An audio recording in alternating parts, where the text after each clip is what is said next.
Have you ever wondered why it feels like your gut isn't healing? Do you feel like you've looked into everything to heal your gut, but nothing has worked? If you've been racking your brain trying to figure out what you could possibly have missed in healing your gut, then I have the perfect free webinar for you, The Gut Mold Connection: How to Heal Your Gut from the Inside Out. On Friday, January 24th, come and learn from me and mold expert Matt Kelly on why your gut isn't healing, what mold has to do with your gut, and how you can heal your gut the fastest possible from mold and other co-infections. Joining is free, but spots are limited to the first 100 attendees. To save your spot, go to betterbellytherapies.com/gut-mold to register now, or click the link in the show notes. And if you can't attend live, no worries. When you register, you automatically get signed up to receive the replay, but only if you register. So go to betterbellytherapies.com/gut-mold or click the link in the show notes and get ready to join us and learn about your gut and mold connection so you can finally heal your gut for good. Have you ever wondered if you could get legal compensation for your exposure to toxic mold? Do you feel like your toxic mold exposure situation might be due to the negligence of another party, but you don't know any lawyers willing to represent you in your mold case? If you said yes to either of these, then you don't want to miss today's episode. Wrapping up on our recent mini-series on mold, today I am so excited to introduce you to lawyer and founder of JustWell Law, Kristina Baehr. Christina is a national trial lawyer who represents sick people against the companies that made them sick. She founded her law firm, JustWell Law, to help clients recover financially so they can rebuild their lives and health after exposure to mold. Christina is used to high-profile, high-stakes litigation. At a national trial firm, she represented plaintiffs in a bet the company cases like Trilogy against SAP, the Medical University of South Carolina against AstraZeneca, Ericsson against Samsung, and TiVo against Comcast. These cases resulted in over $1 billion in revenue for their clients. And from 2015 to 2019, she's been honored by her peers as a Texas Rising Star among lawyers. After tragedy hit her own family, however, she founded JustWell Law to help other families in crisis.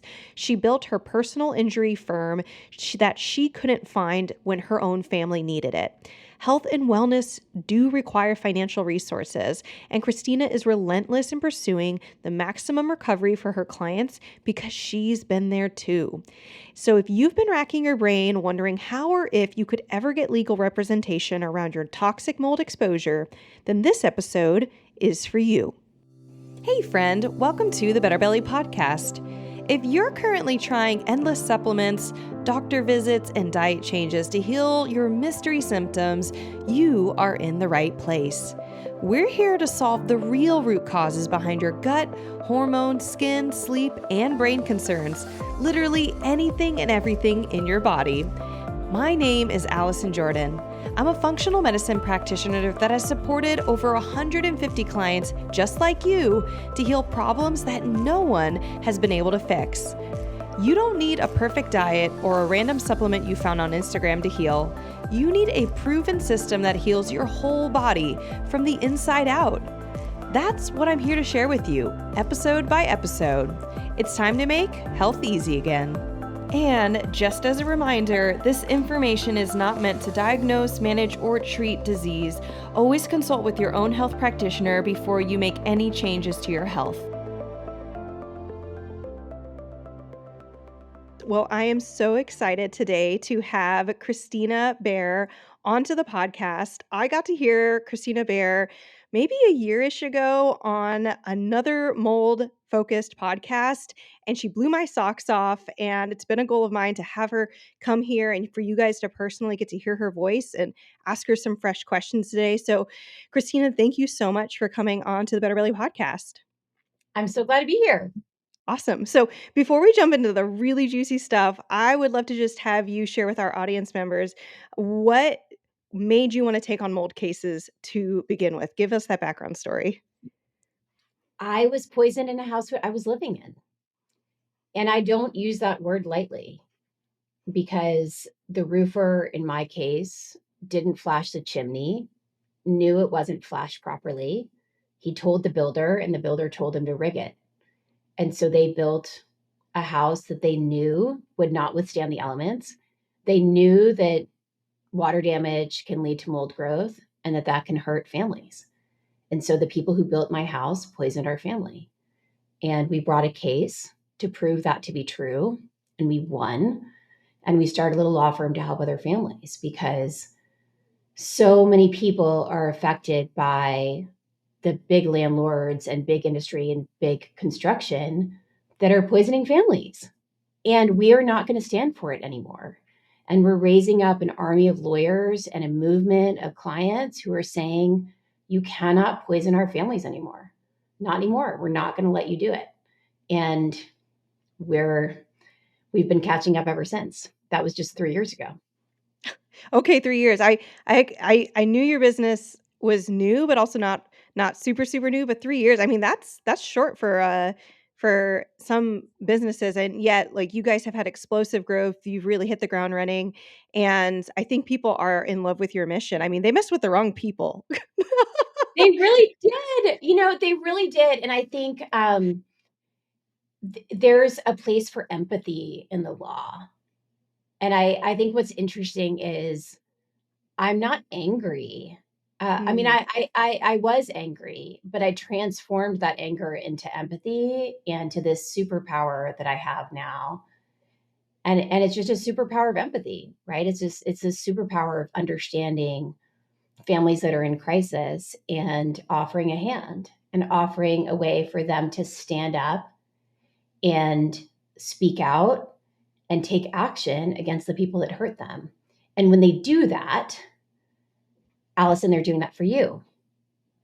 They're doing that for me. They are bravely taking a stand for our families because if they don't do it, who will? And our justice system has been entrusted with enforcing the safety rules. And if they don't bring the claims and if we don't litigate the claims, then the rules won't be enforced and the bad acts are going to continue. so good. And you did a great, honestly, job being brief on your story. I got to hear a little bit more of your story on Dr. Jill Carnahan's podcast. I'm going to link that episode here, so if people want to hear more of your story. There, you go into more detail. So go into the show notes if you guys are like, tell us more, Christina. You want to hear about. You shared some more of your journey of like even figuring out it was mold and your husband brain scans you did. I mean, crazy stuff. But we'll link that in the show notes. The next question, I kind of just want to start to jump into the nitty gritty stuff. Your firm, JustWell Law, love the name, is known for their work in personal injury as a result of toxic mold. And to those who've been impacted by mold, like a lot of my clients, it can seem super obvious that a wrong has been done to them. It just feels inherent that somebody did something and knew it was an issue and has been covering it up. But not many lawyers have historically taken on mold cases. Can you explain why that is? There's actually a very specific reason. There was a brave woman named Melinda Ballard, and she brought a case in Texas in the 2000s. And unfortunately, the court dismissed her injury claim. Her husband basically suffered dementia because of his exposure, truly lost his mind.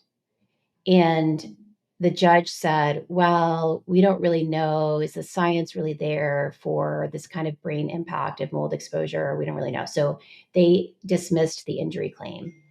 But here's what's amazing about their story. They went on with a deceptive trade practices claim and they won a verdict of $38 million, which in 2020, in the 2000s was a lot of money. Still is, but Not, it's even not a more lot of money than. now, right? But it was a lot of money. It was a huge verdict. And the bad guys, the insurance companies, looked at that and started to write these mold exclusions in their policies. So the builders of the world have insurance policies that now don't cover mold. And so the personal injury lawyers said, well, we can't prove injury because this judge said no injury. and there's no insurance that covers these claims, so we're not going to bring the claims.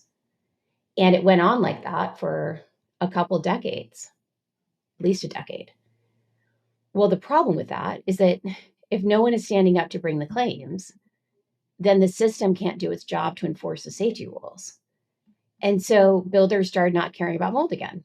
They don't care. No one's going to hold them accountable. Insurance doesn't cover it. Plaintiffs' lawyers aren't taking cases. No one's standing up to them. Who cares? Well, and in the meantime, those same builders, that same insurance company, right? The big builders, big insurance, big industry started influencing science and claiming and petitioning CDC and others to say that mold doesn't cause brain injury, that mold just causes the sniffles, allergies, sinus infections. And they really successfully convinced Western medicine doctors in America that mold causes the sniffles and no more than the sniffles.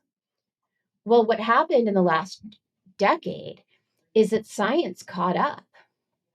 And there are now hundreds of peer-reviewed studies out there that show that mold causes a lot more than the sniffles. It can cause real brain damage. It can cause cancer. And what it does is it causes this systemic inflammation that can attack every part of your body. It is very life-threatening. I have 3 clients who died in the houses that I told them to leave. It is very real and it's life-threatening and it's scary.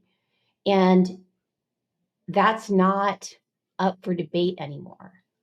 The National Institute of Health, the NIH, came out with a 2-pager just this year or last year that says that mold exposure causes cognitive deficits. Whoa. Well, now we're accepting it in the medical literature, in the field, in the Western medicine field, that mold really does cause this harm. So there is injury. And I decided to take my own case and to prove it. And that's what we're doing for, 65 families in Texas and then families around the country. We've represented now thousands of people for toxic exposure generally. And we're taking a stand and it's making a difference. So it sounds like some of the ammunition, if you would say, that is enabling you to fight better is medicine, which initially was kind of being suppressed by, and tell me if this is like an accurate summary, but being suppressed by some more political moves that people were making it by insurance and builders, people who just didn't want to take responsibility. So there were things going on that the news wasn't catching, right? Like it was things happening in the room where it happened, where nobody else is there, and they're kind of really encouraging people out, mold just causes the sniffles. I'd say the other thing people are going to hear is like, unless you're allergic to it, but that's an allergy and just take Right, Claritin. And anyways, like that's a whole other thing. We're not going to get into right. at this moment, but that's kind of the furthest they'll go is like, well, we can do an allergy test, but they're not looking at mycotoxins, the actual toxin itself. But now you're kind of, it sounds like we're getting irrefutable pushback from increasing amounts of actually medical literature opposed to more political pressure. That kind of, and that's actually enabling you to win more cases. Absolutely. The science just caught up. The science just caught up. So we did our first jury trial in a mold case in Texas for injury a couple weeks ago. Okay. And we just put that NIH study before the doctor and said, walk us through this. It's just a 2-pager. It's not even a study. It's just a 2-pager, right? It's a fact sheet. But to me, what's so compelling about that is tell me more. This has an immune effect. It says immune effect. Tell me about that. Allergic effect. Tell me about that. What is the risk of cancer? What's the latency time for cancer? Is this going to put this family at risk in the future? Right. So we're able to just walk through those things without having to make it we don't need a doctor to win the Nobel Prize. This is now just medically accepted everywhere. And I think that that's going to make all the difference in these cases. And it's so amazing. It was the judges that were skeptical. The judges were skeptical. The lawyers were skeptical because they grew up in this world where the lawyers and the bad guys had presented this idea that mold just causes the sniffles and it's not that bad. And you know who doesn't believe that? Juries. If you can get to a jury, and we have been doing focus groups at least once a week in the last few months. And every time we say, does mold cause brain injury? They all raise their hands. Not even a question. They don't need to hear more. They don't need to hear from a doctor. They inherently know that to be true. So it's the lawyers and the doctors and the judges that are skeptical, not the people. And Yeah. that's what's so beautiful, Allison, about our system, because the justice system, the safety rules are entrusted not to the lawyers and the judges and the doctors, but to the people. It's that jury that's making the determination. They're the ones that are deciding whether someone's sick or not from mold exposure. They're the ones who are saying, yes, this person was injured by the negligence of the builder, the landlord, whatever it is. And they deserve to be compensated for the harm. And the compensation in these cases has two purposes. The law is about two things. Yes, it's about compensation for the victim, but the other part of that is it's about deterrence and preventing this from ever happening again. And those two things go hand in hand. So when we present these cases to the juries, we have to say, listen, it has to be enough to make a difference because the size of the verdict determines the importance of the safety rule. Do you want other builders to pay attention? And honestly, in some cases, $1 million is just a slap on the wrist. But if it's a serious case and a serious injury, we got to take a stand. We got to send a message. And you empower the jury to do that. The jury has the power to do that. How amazing. How amazing. I feel like a movie should be made out of this in the next, like, so at some point it's going to be prime movie material. Well, and we don't just do mold cases. We're going to It's East true. No, Palestine yeah. tomorrow. We're in that Ohio case with the train derailment and the chemicals in the air. And then in Hawaii, we represented people against the Navy for contaminating the water. But here's what you need to know. The defense is always the same. The defense always says, well, there's not enough X in the water or the air to make anyone sick. Therefore, anyone who says they're sick is loopy, crazy, psychosomatic. I mean, the lawyers for the United States in the Navy case had the audacity to come into that courtroom and tell the judge that there wasn't enough fuel in the water to make people sick. When, according to their own data, 3,000 people had medical encounters and went to doctors with vomiting and rashes and pets throwing up, and they literally said anyone who thought they were sick was just psychosomatic. Psychosomatic. So Not in even the misattribution. Like, I'm in the thinking, closing, I put up a picture of the dog. I said, was Coco psychosomatic? Was it in his head when he was vomiting? And how about the babies with rashes and welts all over their body? Was that psychosomatic? Were they having a psycho reaction? And even if it is psychosomatic, let's just say, which of course it's not. Let's say it is. Well, doesn't that reflect the trauma of what just happened to them?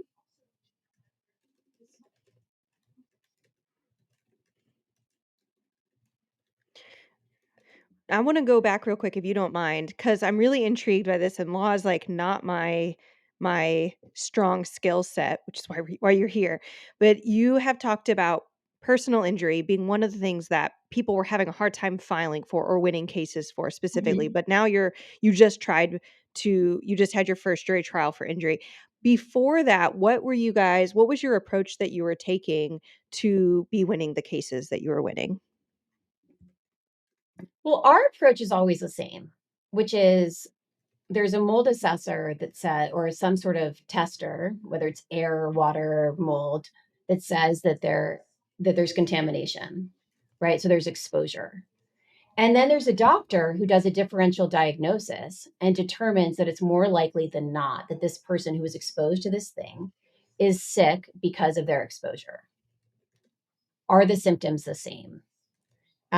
So we were able to bring that case to jury. In most of our cases, we've been settling the cases before we get to a jury trial.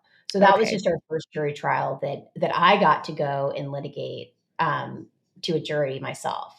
I see what you're So saying.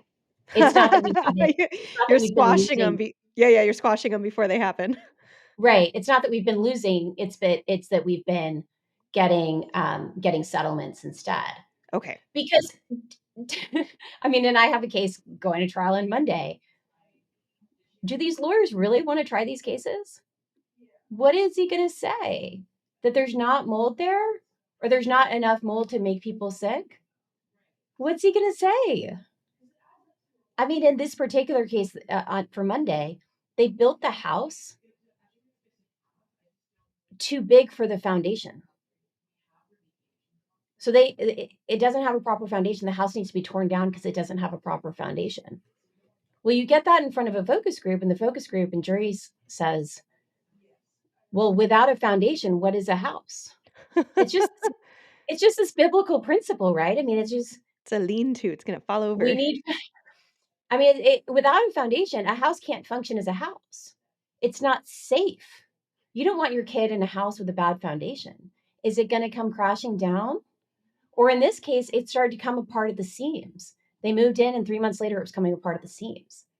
Well, that's, you know, there, what's a jury going to do with that? And why does the defense counsel actually want to go to that trial? How do you defend that? How do you defend the builder who built a house and didn't build the proper foundation? You'll have to find out And on Monday. you know how they defend it, Allison? How? They say it's her fault. She had cats. She Huh. put she had cats and she ran the vents too long. Well, so I ask all these experts, and I'm going to do this on Monday. Well, is there anything that she could have done, the homeowner could have done? And they say, well, she couldn't fix the foundation herself. I mean, her cats didn't install the wrong foundation.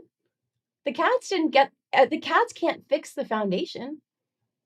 Her running the fans is not is not going to make a difference one way or another if the house isn't constructed on a foundation. Right? This is not rocket science. These cases are not rocket science.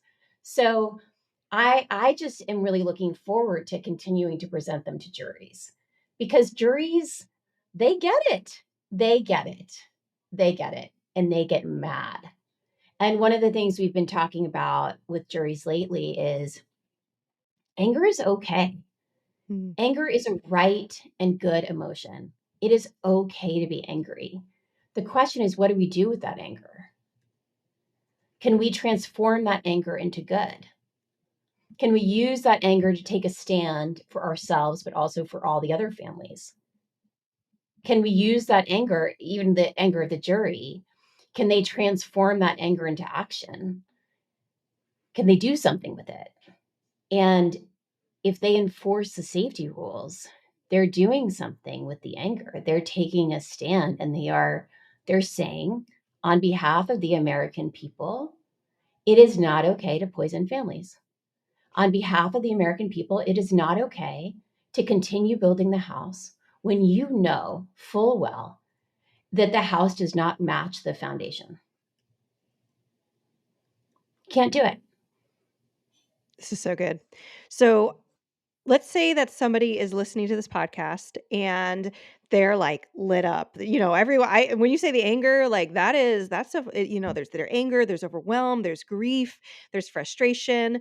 But a lot of times people get to a point where they want to do something. They're like pent up, and they know that there's all these things that they're trying to work on or think about.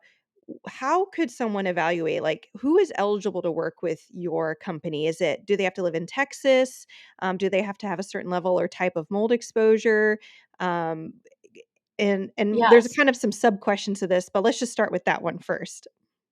Well, let's talk about what makes a strong case. I'm not going to say a good case because none of these circumstances are ever good, right? It's never good. Very Um, true. but is there a certified independent mold assessment? Have you hired someone who's a third party? Because a lot of people understandably call their landlord and say, could you please send over a mold assessor? Well, if the landlord does that, which they usually don't, if they do that, the mold assessor is just going to take a sample in the middle of the room and tell them it's fine. Right, right. So you need an independent, third party certified mold inspection. And we actually have Um, a podcast episode I'm gonna link for our listeners on by Brian Carr and his company, Yes, oh, We Inspect. good. Yeah. Yeah, so that for any listeners, if you're like, "Who's a third party?" and like, how do I get advice?" I'm gonna link that episode to Brian Carr's, and where he just talks a little bit about some different things with having to do with testing, but this is great. So, get a certified independent mold assessment. Would you a lot of people will start with like ERMIs. Does an ERMI qualify, or do you have to really hire like a person or a company to get that qualified? You need to have a company. Yeah. You can't do Okay. it on your own. Yeah, you can't. I mean, you can do it on your own for your own purposes, but if you Right. want to consider a legal case, it needs to be a third party because I need to have somebody come and testify. Yes. Um, so they need to hire a certified mold assessor, and the mold results need to show that it's elevated. What does Of course. elevated mean? Well, that there's more inside than outside. And by the way, a lot of people will say, well, there's no acceptable limits, there's no standard. Yes, there is. Yes, there is. There is a universal standard. And the question is there more inside than outside? There should not be more inside than outside. If there's more inside than outside, there's a source. Find the source, address the source. So, is there a certified mold assessor? Have you been to a doctor, or are you willing to go to a doctor? I can't say you're injured if you don't go to a doctor, right? And then likewise, third, have you moved out or are you willing to move out? Because I can't say that your house is uninhabitable if you're still there. Wow. Okay, that's a big So one. Wow. a lot of people can't afford to move out, can't move out, all that stuff. Okay. I just, one reason I don't represent people who live in their houses anymore for the most part is because I had a client die at the age of 31 in the house I told her to leave. So I just don't want to, I don't want my clients dying. I don't want to be part of that. So Yeah, you've shared I a lot about that on your Instagram profile. It's very impactful. move out. If your house is killing you, move out. And I know that's unfortunate and that's hard to hear. But if your house is killing you, move out. You think you can't afford it. You think you can't afford to move. And I'm here to say you can't afford to stay Yeah. in a house that's killing you. Yeah.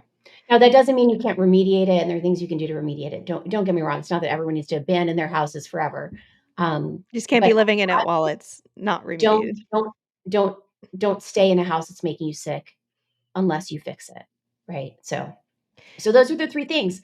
But I would just say call us because we do take cases around the country. We have found partners to work with us around the country, and we're raising up an army. We want to take more and more of these cases. We want to help people find lawyers. We take the cases and litigate them ourselves in Texas, and then if they're in another state, we usually first of all determine if it's a viable case, and then we send it to counsel that we partner with. So we take every call. When this happened to me, no one would return my calls, even though I was a lawyer and I was reaching out and saying, "Hey, I'm a lawyer too. Would you just spend 15 minutes with me?" No dice. And there's this guy in San Antonio who had on his website that he does mold, but only wrongful death cases. You have to And die. and I said, Allison, you have to die to get It's like a little representation. too late. You have to die to get representation in this field? So I said, you know what? He can have all the dead people. I'll represent the people who are alive, right? Oh my gosh, he wouldn't even return my call. So I'll represent the people who are alive because those are the people that need help. So we take every single call, whether you have a case or not, and we send you the resources, including how to call a certified mold assessor. We just send you Beautiful. the resources that we wish we had had. I love it.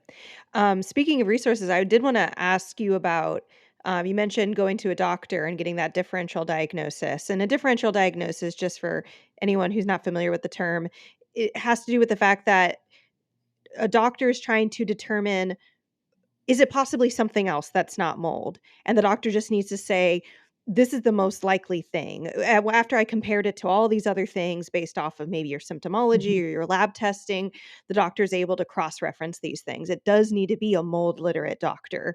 You can't just get some random Joe Schmo who already doesn't think you have mold. You need someone who already believes mold can make you sick, knows how to identify it, and also can help you differentiate if it's not it. I think most likely you're going to get that, like, yep, it's mold. But, you know, worst case scenario is you find out it's not mold and you find out what it really is and you move on. Right, right. Well, and what I'll say is the resources that we give out include doctors who will even see people remotely because it's hard to find a mold literate doctor, but there are wonderful ones out there. And we have a whole list, including doctors who will see you remotely. Beautiful. So don't let that be an impediment. And you don't necessarily have to have that piece of paper when you come to us. You just have to be willing to go to a doctor. Yes. And honestly, you're going to have to be willing to spend a little bit of money to go to that doctor. Yes. You know what? You're going to have to invest in your health. And my firm is called JustWell because my sole goal in life is that people get well, just well. I The most important thing to me for my clients is they get well. And when I try to get them financial recovery, do you know almost always they tell me how they use it to get well? I have a client who sent me a picture of the fancy air purifier that she got and the clean mattress that she got to replace all of her mattresses, right? And I'm so glad because that's what it's for. That's what it's for. I want you to go and get well. You're not going to, most of these cases are not $1 million cases. I'm not getting you $1 million, even though I think you deserve it. And if I were on the jury, I'd give you 10 million. But that's not it. They're not $1 million cases, but they're enough to help you to go forth and get well. And in the aggregate, when we keep bringing case after case after case, the landlords are starting to pay attention. They're starting to care a little more. And that's what the whole system is about. Now they know what the word mold is again. They're paying attention again. And that's what we're doing it all for. Yeah, you're not having to pick and choose. I mean, that is such a big issue with my clients before um if they don't already have just a gob of money they're sitting on, which is not most people, you're having to pick and choose. What can I afford first to try and heal, and what's going to make the biggest difference? Where they are seeing the data say you need to get rid of all these things, you need to replace all Right. these things, and they're like, that's expensive. How do I do this? And so, I mean, it's just so big that yeah, there might be an initial expense on the front end to just get the data you would need to determine if Yeah. it's a good test or a good case or a strong case. I love that strong case. But I mean, that's so clear, and I'm so glad you shared that. And there is a link that you have on your website that I've actually gone there myself and looked at it. We're going to put it in the show notes. It's just a contact form for people Yeah. to fill out and just say, basically raise their hand and say, I might have a mold case. Here's a little bit Yeah. of my story, and you guys reach back out. Um, and so I'm going to put that in the show notes to make this super easy for people to follow up and try some next steps. And Allison, you've worked with people who are in the midst of it, and there's something going on with their brain too. Oh, yeah. It's okay. It's okay to feel overwhelmed. Your brain is on fire. I don't expect you to make every right decision for your family when your brain's on fire. So one small step you can do is get out for a little bit. Get out for a few days. Go somewhere safe for a few days. And while you are out of the house, start making a couple of decisions. Can I, if we were to move, where could we go? where else could we go that would be safe? Or can I move back in and make it safe with air purifiers and things like that? What is the next right thing for me to do to get to safety? And I think you can break it down like that. What is the next right thing? And I believe that the most important thing you can do is get out of the environment that's making you sick. That's going to cost money. I get that. Invest in your future self. Sleep in a tent. I've had clients sleep in a tent, right? Sleep in a tent, get a camper, go out west to the desert. When you start to get well, your financial security will follow because you'll be able to work. And this is limiting your capacity to work and think clearly. And your brain is, I think, your most valuable asset. So if I could go back and prevent some of the brain damage to my brain, I would. I just didn't know. I didn't get the memo for 8 years in my house. I didn't know for 8 years. So I was so affected by the time I left. I had a tumor. I collapsed and went to the emergency room twice. My heart was beating so fast and I couldn't catch my breath. And I really thought I was going to die. I mean, I thought I was going to stroke out. I was so sick. And it's really hard to take care of your kids when you're that sick. So don't let it get that far. Don't let it get that far. And I tried. I'm very, you also want to be gracious with yourself. And I am very gracious with my former self. I didn't know. And when I look back at my case and I think why, I go back to I wanted to read my own transcript of my testimony before the court and what I said to the jury. And I said, I just wanted people to know. I brought the case because I wanted and stuck with it for so long because I wanted people to know, because I didn't know how dangerous this could be. I didn't know that there was something called toxic mold that could make you sick. I really didn't. I'd never heard the word Stachybotrys or Aspergillus. And my husband and I went to Ivy League schools. We have 5 Ivy League degrees, but we had never heard the word Stachybotrys. There's a reason for that. There is a reason for that. The bad guys don't want you to know. So part of my job in the world is to have conversations like this where I am spreading the word. Because if you're sick and you don't know why, it might be your environment. It might not, maybe not. But my wonderful doctors that I went to over the course of many years, they didn't have this in their toolkit. So I'm also trying to educate doctors. They just didn't know. They didn't know that this was one thing to consider. And I finally went to a doctor named Dr. Picardo. She's wonderful. She's in Texas. And she gave me a series of tests, and one of them was a mycotoxin test. And I mean, she tested me for Lyme disease, for parasites, for West Nile disease, because I used to live in Africa, for malaria. I mean, she tested me for everything. But mycotoxins was one of the tests. And when my score came back off the charts, that's when she said, go test your house. Man, imagine if our pediatrician or one of my other regular doctors had just given me that advice 5 years earlier. I have 2 kids who have very real brain damage.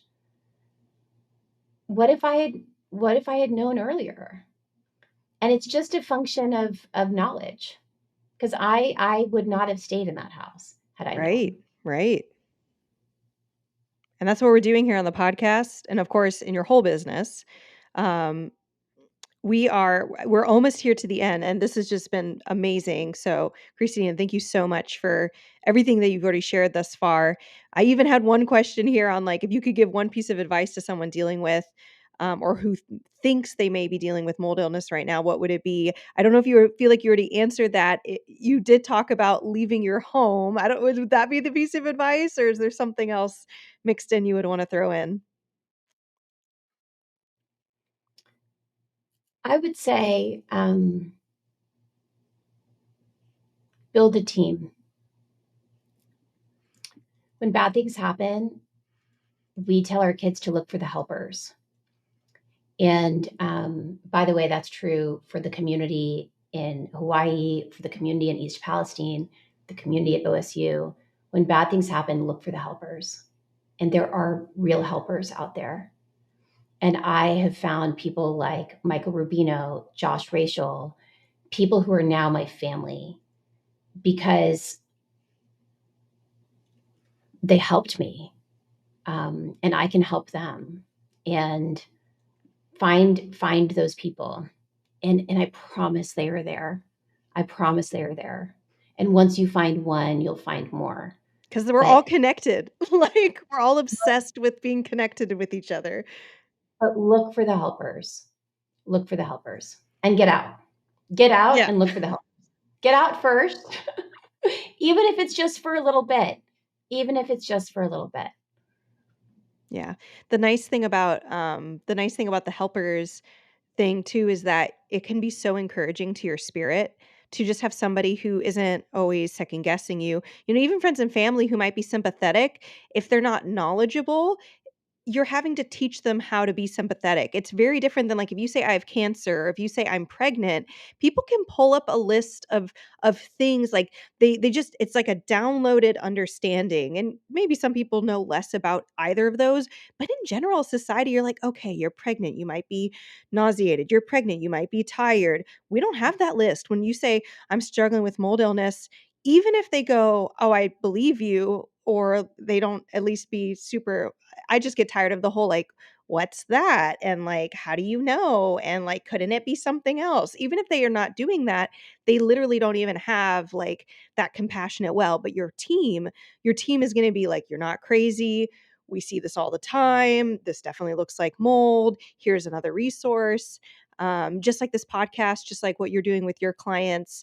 And so I really like that because I think it's we need that emotional support, and we're not getting it even from the most meaningful people in our life, or well-meaning people. And that gives me goosebumps that you say that, because that is the feedback that we get all the time from our clients and from people who just call our office. I mean, we get emails from people who just called and spoke to Casey, our intake director, for a while. Almost everyone who works as a team member here has experienced this in some way. So you're just met with immediate empathy, and you don't have to explain. And we believe our clients. That is just everything. That is everything. And I will say that my own lawyer, who did end up representing me, I found a lawyer in Texas. His name's Kevin Terrazas. He's phenomenal, and he had a science background, and I never had to explain it to him. He just understood. And I never had to convince him that Scott was sick. My little 2-year-old at the time, was regressing in his milestones. Yeah. Kevin just believed that. I didn't have to explain it to him or get the scientific research for him, or I did that. I did, he and I really learned together. We went to the medical literature together. I read all this. I didn't understand what was online. And so I just went to PubMed and started reading the medical literature myself. And I found the medical evidence.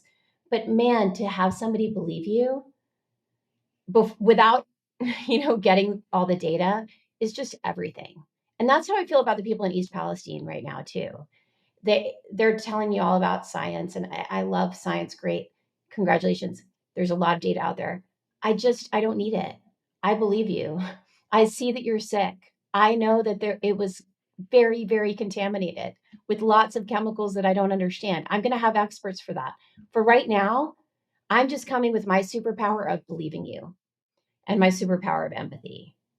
And what I lost in brain power, I gained in empathy. And my prayer, Allison, for the people who are listening who are struggling and sick, is my prayer for you is that you will get well enough. You may not get 100% well, and I recognize that. But my prayer for you is that you will get well enough. Because if you can get well enough, you can help others, and you can spread the truth, and you can take a stand. And I'm going to continue to pray that people get well enough. That's so good. So I did want to ask one more question, even though that would be a wonderful place to end the podcast. This is my own curiosity here. I've been fascinated by the fact that right now you're in, I don't even know if I'm going to use all the right language, two trials, litigations, cases for Texas A&M and OSU against dorms, well, at least clients who were in dorms who've been harmed. And the cases are still ongoing. But I'm really curious, were these your first cases you taken on against a university for their dorm specifically, or even just a university in general? Do you think that many more cases like this could be taken on? Because I have so many clients who we can really be like, everything was normal until they got to grads or until they got to their undergrad and they thought it was maybe they were partying too much. But now we look back and we're like, oh, there was like mold, or they get to grad school and their housing is really poor or whatever it is. It's like kind of in that education timeline that things just drop and they think I'm getting older. That's it. I got in my 20s or 30s and my health is just going to drop out of nowhere. But it was really the mold. Like could you just talk to us more about what you see as the future with dorms and universities? Students who pay rent have the right to save fare. Let me say that again. Students who pay rent, I'm sorry, students who pay tuition, students who pay tuition have the right to expect safe air at school, in their dorm, in their classrooms. Students that pay tuition have the right to expect safe air in their dorms and in their classrooms. Parents that pay tuition have the right to expect that their kids will be safe at school. And we will take any case in the country where those rights have been violated, and we can show it. If it's a viable case, we'll take it, because I am appalled at what these universities are doing. And do you know, Allison, it's the same BS. It's the same. OSU had the audacity to go into these rooms that you can see the wallpaper coming off, and behind it, it is purple. It is black and purple mold. It is disgusting. There's mushrooms coming out of the walls. OSU had the audacity to send a mold assessor in there, take some air samples, and say it's all within acceptable limits. It's all acceptable limits. That's outrageous. Because you know what it does? It gaslights the people who are sick. There are people there who got sick when they moved into that dorm. And it's not surprising because the wallpapers are covered in mold. This is not rocket science. But the university has the audacity to look at their sick student and say, you're not sick. That is gaslighting at the highest levels, and it's not acceptable. And it's what the Navy did to my clients in Hawaii. Looked at them and said, you know what? You're not sick because there was never enough fuel to make anybody sick. I will not stand for these institutions to look at my sick clients and tell them that they are not sick. It's outrageous. So you know what? These institutions should start with empathy. I am so sorry that we put you in a dorm that made you sick. We didn't know better. We're going to move you out. Let's get you well. Can we get you some treatment at the health center? What if we start educating the doctors at the health center to treat people who have environmental exposures in their dorms or who are in apartments down the hall, down the street, right? Why? Let's do that. Why can't we take that approach? Why can't the Navy in Hawaii do the same thing? You know what? We are so sorry we poisoned your families with jet fuel. We are so sorry about that. And we're going to make it right. And we're going to treat you the way you should be treated medically. And we're going to get environmental doctors in here. This is not hard. It's not hard. And we're just going to continue to fight the fight and educate them. And let's start with empathy. In this case today, the defendants moved to recuse the judge because the judge in a prior case looked at a plaintiff and said, I'm so sorry for what happened to you. Mold is really bad. And recused, does that mean they wanted to switch judges? Yeah. They're now saying that she made a statement on the record that mold is really bad. So she's biased. Isn't that obvious? I mean, there's no bias in that. That's just fact. right? It's just fact, and it's just showing empathy. And my reaction, I wrote a pretty heartfelt answer to that, to their argument, and I said, you know what, the world lacks empathy, and aren't we glad that judges sometimes take a minute to recognize the humanity of what's going on? Because these are real people. And what if the defendants took a minute to acknowledge the reality of what's going on? What if they looked at these injured families and said, I am so sorry. Let me see if I can make it right for you.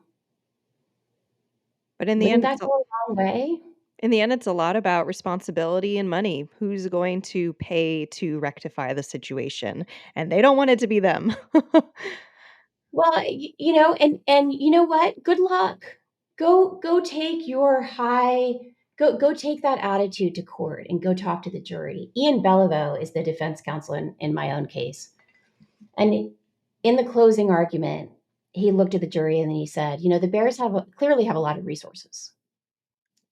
They hired a lawyer. They were able to get out. And when you have a lot of resources, you really just need to be thankful for what you do have. And you know what? I really sat with that for a while. It made me really upset. Yeah, that's a really interesting. But we can have gratitude and justice. We can be thankful. I am so thankful for the resources. I'm so thankful that I had the helpers. I'm so thankful for the helpers who came and helped me for free, right? I am so thankful for the people who gave me work clothes when I didn't have any, and the people who brought me books for my kids. And I can have gratitude and seek justice at the same time. And my clients can too. So I hope you take that attitude to these juries. I mean, I hope that you take that snotty, well, it's their fault, kind of, they're not grateful enough attitude, because juries don't like it. And, the jury in our case ruled in our favor. Very, very interesting to be a fly on the wall in these cases. So, Christina, thank you again so much for being on the Better Really podcast. I'm hoping our listeners have loved your stories, have been encouraged on some of the concrete details you're giving and resources, and that they connect with your company, with your firm, because these are just amazing resources. Every ounce is worth it in my mind. If there's even a chance that you guys could represent them, or even just get them the resources that you guys are seeing are making a difference. So we are going to have in our show notes a bunch of ways for people to connect with you, follow you on Instagram, check out your website, get on that contact form if they want to submit and see if they have a strong case and just be in contact with you. Is there any other way for them to connect with you? I know those are the ways that I like to connect with you. Yeah. Follow us on Instagram and share our stories. We love that. We don't have a huge following, but we have a very engaged following. Yeah. And it's because people they want the good guys to succeed. They want the good guys to win, and they see our clients fighting the good fight, and they're just rooting for them. And Yeah. that's so special, because it can be hard sometimes. And when we have our cheerleaders out there rooting for us and for our clients, it just matters, and I want to be in your corner too.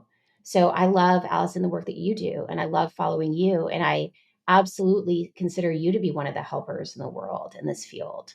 So, so just more of this, more conversation, more sharing the word, more putting it out there, and more taking a stand for each other and for one another. I love it. Well, thank you so much for Christina. And we hope maybe we'll get to have you on the podcast again. We'll see what happens. But thank you so much for the work you're doing. And I can't wait for our listeners to get to be in touch with you. Likewise.